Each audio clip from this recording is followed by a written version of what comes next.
Mga ingredients, 1 and 1/4 cup all-purpose flour, 1/3 cup white sugar, 1/4 teaspoon salt, 1/2 teaspoon baking powder, 1/4 cup water.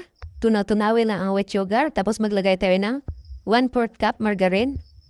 Tuloy lang ang paghalo mga kabiker. Madaling haluin na ito mga kabiker, 2 minutes, okay na. Pagkatapos kong mahalo, nilapad ko na, madali lang ito mga kabiker ilapad.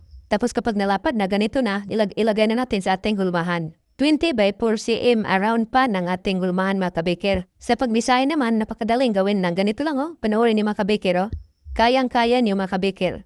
Ito na mga kabiker Pagkatapos isunod natin sa pagtimpla ang 4 na pirasong itlog, 3/4 cup white sugar, 1 can evap milk kahit anong brand, 360 ml mga kabiker. Haluin lang natin. Kailangan matunaw ang white sugar. Pagkatapos lutuin. Sa kaldero, naglagay ako ng patungan, i-double ko lang para may distansya sa puwit ng kaldero at hindi madali masunog ang ating egg pie. Katamtamang apoy lang ito mga kabiker Sa filling natin, hindi naubos mga kabiker, may kunti tayong sobra. Takip lang ng kaldero ang itakip. 45 minutes, naluto ito mga kabiker ang ating egg pie. Ito na mga kabiker luto lang ang ating masarap na